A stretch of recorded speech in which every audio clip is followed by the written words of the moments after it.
ముగ్గురు పిల్లలున్నా పోటీకి అర్హులే. స్థానిక ఎన్నికల్లో ఇద్దరు పిల్లల నిబంధన ఎత్తివేత. రాష్ట్రంలో మరో 3 వ్యవసాయ కాలేజీలు. ప్రతి గింజగా ఉంటాం. మద్దతు ధరతో పాటు బోనస్. మెట్రో విస్తరణపై అధ్యయనానికి సీఎస్తో కమిటీ. డిసెంబర్ 1 నుంచి 9 వరకు ప్రజాపాలన ప్రజా విజయోత్సవాలు. కేబినెట్ భేటీలో కీలక నిర్ణయాలు. స్థానిక ఎన్నికలపై నిర్ణయానికి 23న మరోసారి భేటీ. మంత్రులు పొంగులేటి, వాకిటి శ్రీహరి వెల్లడి. మంత్రివర్గ సమావేశానికి మంత్రి కొండా గైర్హాజరు అంటూ మీడియాతో మాట్లాడుతున్న మంత్రులు పొంగులేటి, వాకిటి శ్రీహరి. ఇక ముచ్చట మాట్లాడుకుందాం. ఇక ముగ్గురు పిల్లలున్న పోటీకి అర్హులే. ఇదేదో పెద్ద నిర్ణయం అన్నట్టు. దీని ద్వారా రాష్ట్రంలో ఉన్నటువంటి లక్షలాది మంది ప్రజలకి ఏదో ఉపయోగపడేటట్టుగా వీళ్ళు దీన్ని గొప్ప విషయంగా తీసుకొచ్చి పెట్టారు. అసలు ఈ ముగ్గురు పిల్లల నిబంధన ఏందో చూద్దాం. అసలు ఈ నిబంధన ఎందుకు తెచ్చిరో కూడా తెలుసుకోవాలి మనం. కొంతమందికి తెలుసు, కొంతమందికి ఐడియా లేదు. ఈ ముగ్గురు పిల్లలు ఉంటేంది, అసలు ఇద్దరు పిల్లలు ఉంటేంది, ఇది ఎవరికి వర్తిస్తుంది, ఇట్లాంటిది కొంత కన్ఫ్యూజన్ ఉన్నది. అయితే ఇది ఒక్కటి ఎక్స్ప్లెయిన్ చేసే ప్రయత్నం చేస్తా. ఈ ముచ్చట చెప్పినాక మనం వార్తలకు పోదాం. ఈ ముచ్చట ఏంటంటే ఇప్పటిదాకా ఉన్నటువంటి ఈ ముచ్చట ముగ్గురు పిల్లలు అంటే ముగ్గురు కానీ నలుగురు కానీ యాక్చువల్గా ఎంతమంది అని ఉండరు. ఇక అంటే 2+ అన్నట్టుగా 2కు మించి. అయితే ఈ ఎందుకోసం వచ్చింది అసలు ఈ నిబంధన అనేది మనం చూడాలి. ఇది ఓన్లీ స్థానిక సంస్థల కోసం మాత్రమే. స్థానిక సంస్థల కోసం మాత్రమే. ఎందుకంటే ఆనాడు 1994లో నారా చంద్రబాబు నాయుడు తీసుకొచ్చినటువంటి ఈ నిబంధన ఎందుకోసం తీసుకొచ్చిండు? 1994లో మరి ఈ పెట్టాల్సిన అవసరం ఏమున్నది ఈ చట్టము అంటే, ఆనాడు జనాభా నియంత్రణ కోసం ప్రయత్నం చేసిర్రా. జనాభా నియంత్రణ. ఈ నియంత్రణ ఎందుకోసానికి? అప్పుడు ఏమైందంటే ఇద్దరు పిల్లలు ముద్దు, ముగ్గురు వద్దు అని ఉంటుండే నినాదం. ఆ నినాదాలని ఆనాడు బాగా ప్రస్ఫుటంగా విపరీతంగా ఇక బయట జనబాహుల్యంలోకి తీసుకొచ్చారు. ఎందుకోసానికి అంటే జనాభా పెరిగిపోతూ ఉంది. అప్పుడు మీకు ఎరకుండాలే చాలామందికి డజన్ మంది పిల్లలు ఉన్న సందర్భాలు కూడా చూసినాం. 12 ఉంటుండే, 11 ఉంటుండే, 10 ఉంటుండే, 8, 6, 4, 5 ఉంటుండే. ఇక ఇది పర్సనల్ విషయమైనా చెప్పాల్సి వస్తుంది ఒక్కోసారి. మా నాయనమ్మ మా ఇంటికి ఒక ఆయన డిష్ రిపేర్ చేయడానికి వచ్చిండు. డిష్ అంటే కేబుల్. ఆ టైంలో పెద్ద యాంటీనాలు ఉండి టీవీలు ఉంటుండే. ఆ రిపేర్ చేయడానికి చూడడానికి వచ్చిండు ఆయన. సరే ఎవరు అనేది తర్వాత సంగతి, విషయం చెప్తా. అయితే ఎంతమంది పిల్లలు నీకు అని అడిగింది మా నాయనమ్మ. అడిగితే ఆయన ఏం చెప్పిండంటే నాకు 8 మంది అని చెప్పిండు. అబ్బర కొడుక 8 మందా అని అడిగింది. అరే 8 మందా అని అడగంగానే ఆయన ఏమన్నాడు తెలుసా? నాక 8 అవ్వా, మా అత్తకైతే 12 మంది అని చెప్పిండు ఆయన. వాళ్ళ అత్తకి 12 మంది అట. అంటే పిల్లనిచ్చిన తల్లికి 12 మంది సంతానం అని చెప్తూ ఆనాడు ఆ జోక్ నాకు ఇప్పటికీ ఇయ్యలడి కూడా గుర్తొస్తుంది. మా నాయనమ్మ కంటే ముగ్గురే, కానీ మా నాయనమ్మ అడిగింది అన్నట్టు ఎంతమంది పిల్లలయ్యా నీకు అని అడిగితే ఆయనే చెప్పిండు బ్రహ్మాండంగా 8 మంది పిల్లలమ్మా అని. 8 మంది అయితే అబ్బా 8 అంటే 8 కాదు, నా అత్తకు 12 అని చెప్పిండు ఆయన. ఇక చూడుర్రి, అంటే డజన్ల పిల్లలుగానే కాలం ఉంటుండే. అప్పుడు ఏంటిదంటే ఎవరన్నా ఏదన్నా ఒక పని చేసుకొని బతుకుతారులే అని చెప్పి ఎంతమందినన్నా కనే సంతానం ఉండే. ఆ సందర్భంగా అప్పుడు అట్లా ఎవరైనా సరే అంటే ఒకడు పోతే ఒకడు మిగులుతాడు, ఓడు పోతే ఉంటాడు అన్నట్టుగా ఏదో ఉంటుండే. అప్పుడు అంటే డబ్బులు సంపాదించాలి, ఆస్తులు సంపాదించాలి, భూములు కూడా పెట్టాలి అనేది పెద్ద అగ్రవర్ణాలకు ఉంటుండే. జర్ర వెనక పొంటి ఉండి జర తక్కువ ఉన్న వాళ్ళు అంతా ఏం చేస్తారంటే జనాలను ఎక్కువ, కానీ ఇంట్లో కనీసం ఆ బలం అన్న పెంచుకునేటోళ్ళు, మంద బలం అన్న పెంచుకునేటోళ్ళు. సో అట్లాంటి రోజులల్లా ఇక స్టార్ట్ చేశారు ఎక్కువ పిల్లలు వద్దు. ఇక దీనికి ఎక్కడ నిబంధన పెడితే అంటే దొరకబెట్టి ఆపరేషన్లు కూడా చేపించేవాళ్ళు. అప్పుడు అది కూడా జరిగింది. తీసుకుపోయి జీబులలో ఎత్తుకపోయేటట. మా అమ్మ కూడా చెప్పింది. వాళ్ళకి సంబంధించిన అలా తండ్రితో వాళ్ళ మామూలుతో ఎవరిదో ఉంటుంది కదా, వాళ్ళ స్టోరీ చెప్పేది నాకు చిన్నప్పుడు. కొంతమంది వచ్చి ఆరోగ్య కేంద్రం లెక్క ఇప్పుడు ఇలా సర్జరీలు చేస్తున్నట్టుగా, ఏవి వ్యాసెక్టమీ, ట్యూబెక్టమీ సర్జరీలు చేస్తున్నట్టుగా ఆనాడు కూడా అనామతం మొగోళ్ళని దొరకబట్టుకొని జీబులలో ఎత్తుకొని పోయి చేసుకొచ్చేటోళ్ళట. అంటే తప్పించుకొని పోయేటోళ్ళట వీళ్ళు కూడా. అంటే అప్పుడు అట్లాంటి ఒక అవేర్నెస్ లేకుండా ఉంటుండే. ఏమన్నా జరుగుతుందేమో, అది ఒకవేళ నియంత్రణ అంటే వాళ్ళకి అప్పుడు పెద్దగా అవగాహన లేక అది ఇంకేదో అనుకునేటోళ్ళు, ఏం చేస్తారో అని భయపడేటోళ్ళు. అందుకే అనామతం ఎత్తుకపోయి చేసుకొని తీసుకొచ్చేటోళ్ళు. అట్లాంటి పరిస్థితుల్లో అప్పుడు ప్రభుత్వమే ఒక నిర్ణయం తీసుకుంది. చంద్రబాబు నాయుడు ఏమనుకున్నాడంటే ఇక జనాభా నియంత్రణ చేయాలంటే ఇట్లయితే కాదు, గ్రామ పంచాయతీలలో అంటే వార్డు సభ్యులో లేదా సర్పంచ్లో, ఎంపీటీసీలో, జెడ్పీటీసీలుగా పోటీ చేయాలనుకుంటే, మున్సిపాలిటీలలో కౌన్సిలర్గా పోటీ చేయాలనుకుంటే అప్పుడు ఏం చేసిండంటే ఇక 2 పిల్లలు మాత్రమే ఉండాలి. ఈ 2 పిల్లలు ఎట్లా? కొంతమందికి మరి 3 పిల్లలు, 4, ఫర్ సపోజ్ నాదే ఉంది, నేనే మాట్లాడతాను. మా నాయన కూడా సర్పంచ్ ఉంటుండే.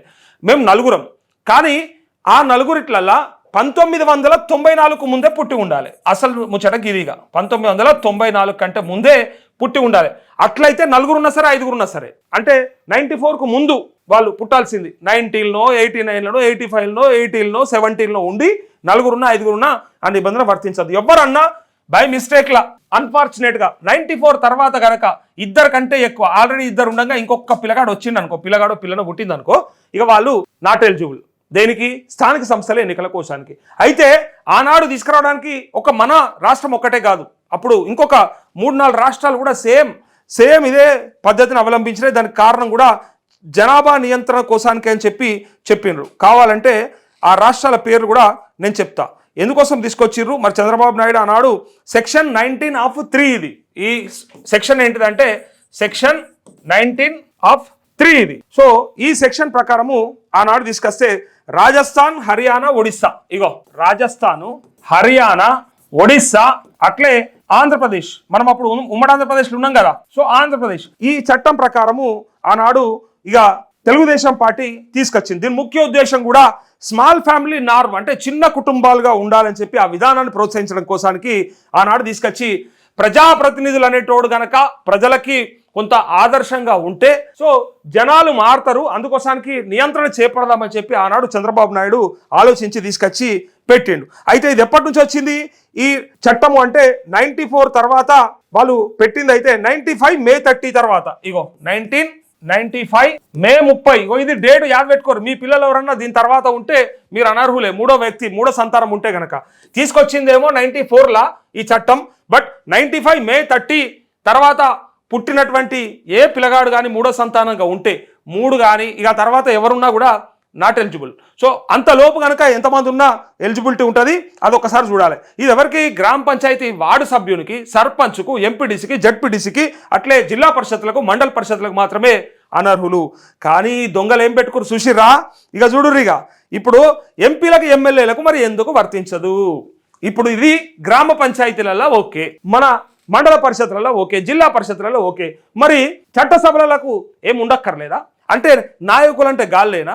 అంటే ఆదర్శంగా ఉండాల్సింది గాల్లేనా? మీరు కాదా? మీరు దొంగలా?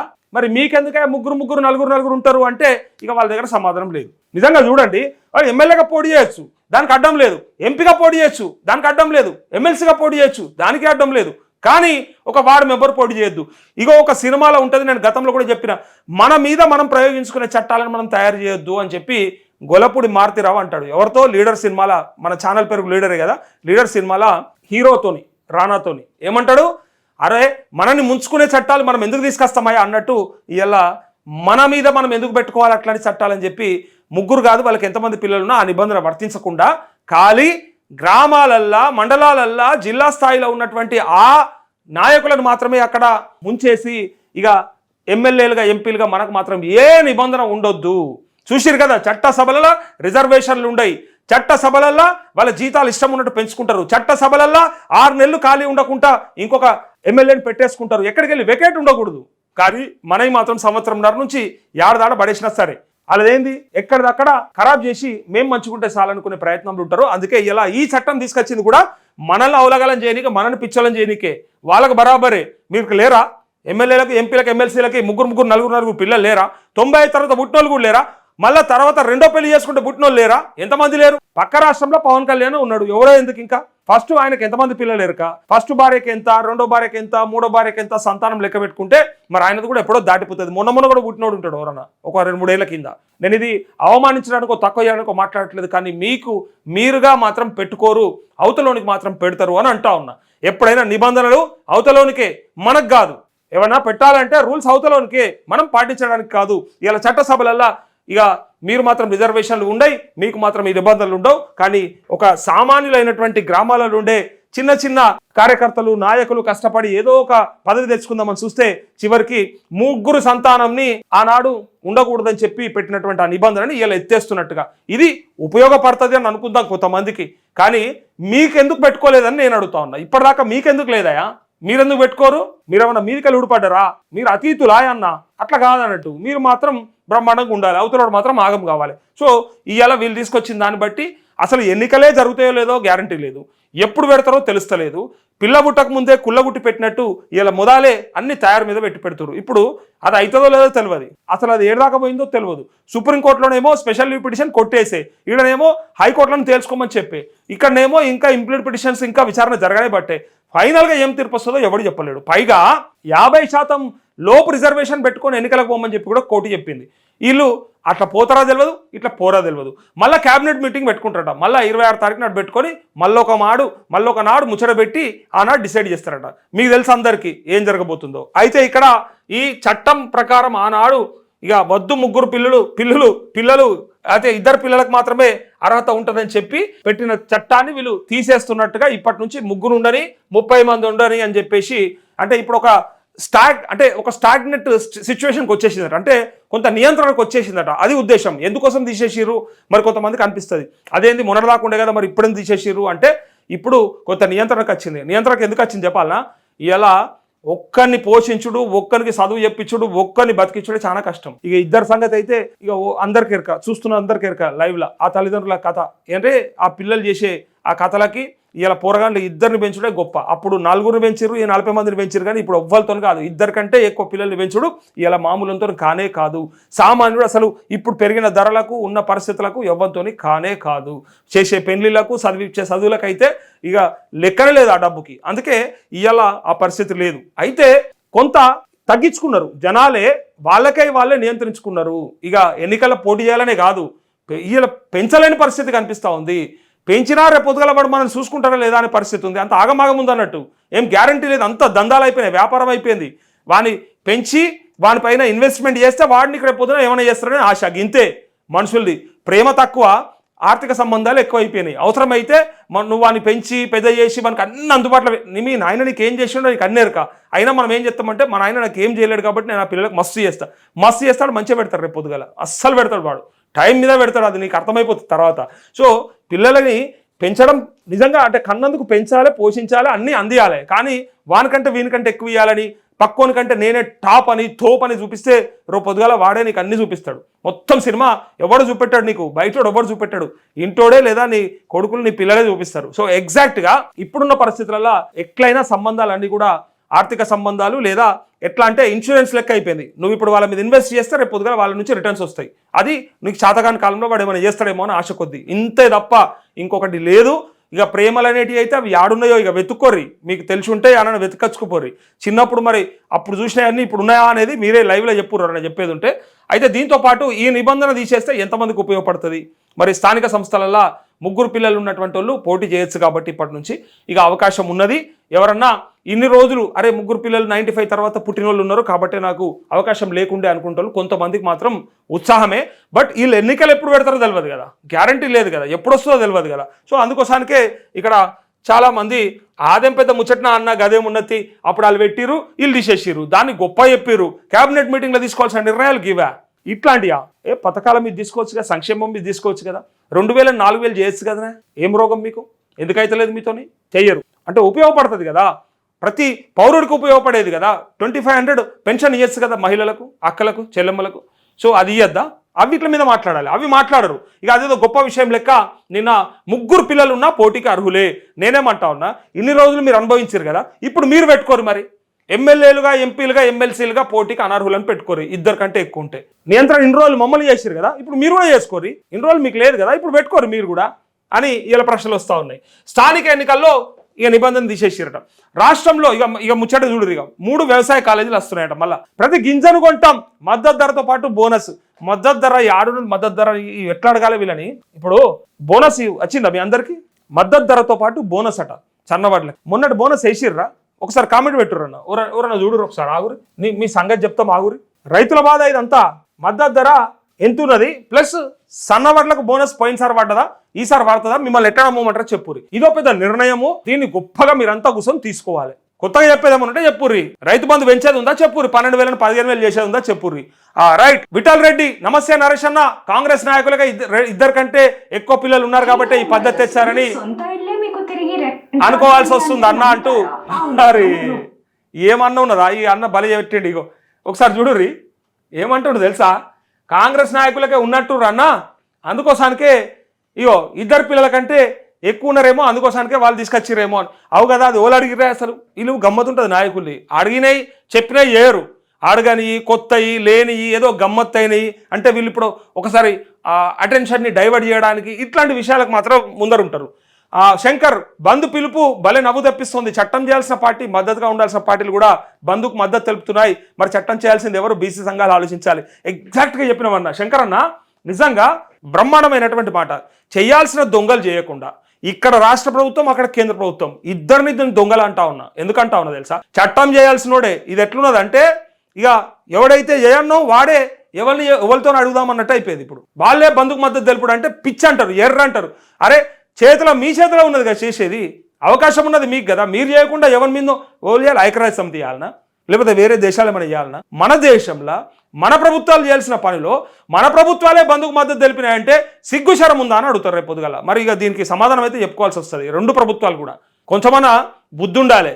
మద్దతు ఇచ్చుడు ఏంది? మద్దతు ఇచ్చుడు నాకు అర్థం కాలేదు. అయితే అది మీతోని మీరు మద్దతు ఇస్తే మరి బిల్లు చేయాలి, మరి ఇంకోటి చేయాలన్నా? కొండ మీద గోపయ్య చేస్తాడు. చేసేది మీరు, చేయించాల్సింది మీరు, చట్టసభలో బిల్లుగా పెట్టాల్సింది మీరు, దాన్ని ఆమోదం తెలిపి రాజ్యాంగంలో 9వ షెడ్యూల్లో చేర్చాల్సింది మీరు బీసీల రిజర్వేషన్ కోసం. దాన్ని విడిచిపెట్టి ఇలా మద్దతు తెలుపుతామంటే రేపు రోడ్ల మీదకి వస్తే రేపు అడగరా? నవ్విపోరా? ఈ అన్న అన్నట్టు భలే అన్నాడు ఈ అన్న. గాలిద్దరు మద్దతు తెలుపుడైందా? మీకు తలకాయ ఉంది అసలు? తలకాయ ఉంది అసలు మీకు అంటుండవు. బీసీ సంఘాలు కూడా ఆలోచించుకోవాలి. గీలెనక తిరుగుడైందా? వాని మీద పోరాటం చేయాలి, వానితో దొరకబట్టి చేపియాలి, వాని గల్లా బట్టి మన మెడల్ వంచైనా పని చేయించాలి. కానీ మనం పోయి మళ్ళీ వాడిని ఆడుకుంటున్నాం. ఎట్లున్న జుడూరి పరిస్థితి. అయితే ఇప్పుడు ఈ ముచ్చట చెప్పిండు కదా, ఇక బోనస్ ముచ్చట. ఈ బోనస్ ఏమో బోగస్ అయిపోయా, ఈ దొంగలేమో ఇస్తారా అయ్యారా నమ్మకం లేకపోయా. మరి ఎప్పుడు ఇస్తారో తెలియదా? పాత పంటకే గతి లేదంటే ఇప్పుడు కొత్త పంట ముచ్చట ఇప్పుడు చెప్పి ఏదో పెద్ద కొత్తగా ఏదో కొండందా వెల్కని పట్టుకొచ్చినట్టు ఇలా ఏం తీసుకొచ్చారు చూడురిగా. ఇగో చెప్తారు ఇక. ఇంకా ప్రతి గింజ కొంటామట, ప్రతి గింజ. మిగిలిపోయిన గింజలు ఉంటే తీసుకుపోయి పొంగులేటి ఇంటికాడ పోసేద్దాం. మిగిలిపోతే కనుక ఎవడన్నా కొనకపోతే 80 లక్షల మెట్రిక్ టన్నులు అని చెప్పారు కదా. మరి అంతకంటే ఎక్కువ వస్తే మరి యాడ అమ్ముకోనో ఆయన చెప్పాలి. ప్రైవేట్కి అమ్ముకొని తక్కువ ధరకు అమ్ముకొని నాశనం కావన్నా, లేదంటే తెచ్చి నీ దాడ పోయాలన్నా, అది కూడా చెప్పురుగా. అట్లా కూడా చెప్తే అర్థమవుతుంది మాకు. మద్దతు ధరతో పాటు బోనస్ అట, ఇదో పెద్ద బోగస్. ఇక మెట్రో విస్తరణపై అధ్యయనానికి సిఎస్తో కమిటీ. ఆ మెట్రోనే పారిపోయింది ఇలా బాధ భరించలేక, ఇలా కథ భరించలేక. డిసెంబర్ 1 నుంచి 9 వరకు ప్రజాపాలన, ప్రజా విజయోత్సవాలు. గిది మాకు కావాలి. అబ్బాబాబాబా ఇక వచ్చిర్రా ఇల్లుగా. డిసెంబర్ 1 నుంచి 9 వరకు ప్రజాపాలనలో మనం మాట్లాడుకోవాల్సినవి చాలా ఉన్నాయి. ఎందుకంటే మనకు చాలా దక్కినాయి, బతికిపోయినాం, నింపుకున్నాం, నిండా అయిపోయినాం. మనం అకౌంట్లలో బాగా పైసలు వచ్చేసినాయి, అందరం సంతోషంగా ఉన్నాం, ప్రతి పథకం అమలైపోయింది. ప్రజాపాలన ఇక మొదలుపెట్టారు. ఇది ప్రజా విజయోత్సవాలు. ఇక విజయోత్సవం చేసుకుందాం మనం అందరం కూడా. చేసుకోవాల్సిందే, ఏం విడిచిపెట్టద్దు. ఎందుకంటే మనకు పెన్షన్లు వచ్చేసినాయి, రైతు బంధు పడిపోయింది, రుణమాఫీ అయిపోయింది, బీమా వస్తుంది, సబ్సిడీలు వస్తూ ఉన్నాయి, జాబ్ క్యాలెండర్ వచ్చింది, ఉద్యోగాలు వచ్చినాయి, వాళ్ళు ఇస్తాన ఇందిరమిన్లు వచ్చినాయి, రేషన్ కార్డులు వచ్చినాయి. ఇంకా యువ వికాసంతో పాటు 2500 పింఛన్ వచ్చింది, ఫ్రీ కరెంట్ వచ్చింది, ఫ్రీ సిలిండర్ వచ్చింది. మనకు మొత్తం వచ్చేసినాయి. కాబట్టి మనం ప్రజా పాలనలో పాల్గొనాలి. ఖచ్చితంగా ప్రజా విజయోత్సవాలలో కూడా మనం పాల్గొనాలి. ఈ ఒక్కసారి వీళ్ళు పోతే గ్రామాలకు పోతే తెలుస్తుంది ఇలా కథ. మొన్నట్లాగా యూరియా ఉన్నప్పుడు పెట్టుకోవద్దా? యూరియా కోసం లైన్లు నిలబడ్డారు చూడు రైతులు. అప్పుడు పెడితే అయిపోతుండే ఈ విజయోత్సవాలు, బ్రహ్మాండంగా ఉంటుండే. చెప్పులతోని సమాధానం చూపించేవాళ్ళట రైతులు. చెప్పినరా ఒక్కొక్కల వీడియోలు వినురు మీరు మొన్న పెట్టుంటే ఒక్కొక్కరికి చూపిస్తుంటే ఒక్కడు కూడా మా దిక్కు చూసినోడు లేడు, మా దిక్కు వచ్చినోడు లేడు. మీరు ఎందుకు బాధపడుతున్నారు? మేము ఎట్లయినా సరే తెప్పించి మీకు తయారు పెడతాం, కేంద్ర ప్రభుత్వం మెడల్ వంచైనా సరే మీకు ఖచ్చితంగా తెప్పించి మీకు అందుబాటులో పెడతామని చెప్పినోడు ఒక్కడానున్నాడా? లేడు. కొరత లేదు, ఉట్టిగానే సృష్టిస్తుర్రు. కొరత లేనిది పాలిచ్చే ఒక బాలింత తల్లి పోయి క్యూలో నిలబడాల్సిన అవసరం ఉన్నదా? పానం పోయే ముసలాయన కొనపానం మీద ఉన్న ఆయన పోయి ఆడ కూర్చున్నాడు అవసరం ఉన్నదా? ఏం అవసరం? వేసం పనులు విడిచిపెట్టుకొని, అక్కడిక్కడ పనులు విడిచిపెట్టుకొని, కూలికి వేయటం విడిచిపెట్టుకొని, పాస్బుక్ జిరాక్స్ పెట్టుకుని ఆడ కూర్చోవాల్సిన కర్మేం పట్టింది రైతులకి. అందుకే ప్రజాపాలన దినోత్సవాలు పెట్టాలంటే ఈ ప్రజాపాలన విజయోత్సవాలు కాదు, దినోత్సవాలు పెట్టుర్రు. ఆ దినం పెట్టిరు కదా మీరు, అన్నిటికీ దినాలు చేసిరు కదా, అది కూడా దినాలు చేయరు. సంక్షేమ పథకాలన్నిటికీ దినాలు పెట్టుర్రు, అయిపోతుంది, దరిద్రం వదిలిపోతుంది. 15,000 ఇస్తాను 12,000 ఇచ్చినావు కదా, దానికి ఒక దినం పెట్టుర్రి. ఆ దినం నాడు మాట్లాడుకుందాం, అందరం కూడా సంతాపం తెలుపుదాం. విజయోత్సవం కాదు, సంతాపం తెలపాల్సిన రోజులు ఇవన్నీ కూడా. 2 ఏళ్ల పరిపాలనలో ఏమి ఇచ్చినరా మీరు? మీతో ఏమైందా? ప్రజలు మాట్లాడుకుంటారు, వీళ్ళతో ఊదు కాలేదు, పీరు లేవదు, వట్టోళ్ళే వీళ్ళంతా. వాళ్ళ వాళ్ళకే ఉంది, అలా కమిషన్ల కక్కుర్తిలో వాళ్ళంతా వాళ్ళే పంచాయతీలు పెట్టుకుంటారు. అసలు వాళ్ళ మధ్యలో సఖ్యత లేదు. వాళ్ళు పంపకాలలో తేడా వచ్చి బయటపడతా ఉన్నారు, సిగ్గు లేకుండా అని చెప్పి తిడుతూ ఉన్నారు. ఇలా ప్రజల కోసం ప్రజా విజయోత్సవాలు పెడతారట వీళ్ళు. విజయోత్సవాలు పెట్టుర్రి, ప్రజలను తిరుగుండ్రి, ఓట్లు అడుగురి కదా. స్థానిక సంస్థల ఎన్నికలలో ఓట్లు అడుగురు, మీకు చెప్తారు కదా సమాధానం ప్రజలు. సో స్థానిక ఎన్నికలపై నిర్ణయానికి 23న మరోసారి భేటీ. కూర్చోవాలి మీరు, మళ్ళీ కూర్చోవాలి. ఎన్నిసార్లు కూర్చోవాలనో అన్నిసార్లు కూర్చోవాలి. ఇక మంత్రులు పొంగులేడి, వాకిటి శ్రీహరి వెల్లడి మంత్రివర్గ సమావేశానికి మంత్రి కొండా గైర్ హాజరంటూ కొండక్క ఆడుంది. కొండక్క లేదు, కొండక్క ఇష్టం లేదు. అలా ఓఎస్డీ సుమంత్రులు మీరు ఎట్లా అరెస్ట్ చేస్తారు? అలా అన్నీ బయట పడిపోతాయి. అలా పైగా అది కూడా వాళ్ళు చెప్తున్న విషయం కూడా మనందరికీ ఎరక. అది తీరా ఎవరో చేసింది కాదు. రేవంత్ రెడ్డి పక్కపొంటు ఉన్నోళ్ళు, రేవంత్ రెడ్డితో కలిసి ఉన్నోళ్ళు, రేవంత్ రెడ్డి కోటరీనే ఆ సుమంత్రి ఇరికిచ్చిందని వాళ్ళు చెప్తా ఉన్నారు. అందరూ దొంగలే. ఏదో అంటారు కదా, అంతా శాకాహారులే. మరి రొయ్యల గంప ఎట్లా మాయమైపోయిందంటే వీటిలో మాయమైపోతుంది. అంతా నీతిమంతులే. ఇదే ఫారెస్ట్ డిపార్ట్మెంట్లా, ఇదే దేవాదాయ ధర్మాదాయ శాఖలా మనందరం మాట్లాడుకున్నాం. అరే కొంత డబ్బులు తీసుకొని అక్కడక్కడ ఉద్యోగాలు పెట్టిస్తున్నా అని చెప్పి కొంత డబ్బులు నడుస్తూ ఉన్నాయి, కమిషన్లు నడుస్తూ ఉన్నాయి. మరి ఇవన్నీ కూడా ఎందుకు వస్తూ ఉన్నాయి బయట అంటే ఇందుకోసం వస్తున్నాయి. అప్పుడు వస్తే ఆ సమాధానం చెప్పలేరు వాళ్ళు. ఇప్పుడే వాళ్ళంతా వాళ్ళే బయటపడుతున్నారు. ప్రతి దాంట్లో ఇట్లా నడుస్తూ ఉందని చెప్పి వాళ్ళే చెప్పుకుంటా ఉన్నారు. ఇలా నగటోని ముందర జారిపడేది చేసుకుంటారు వీళ్ళంతా కూడా. చూడుర్రి.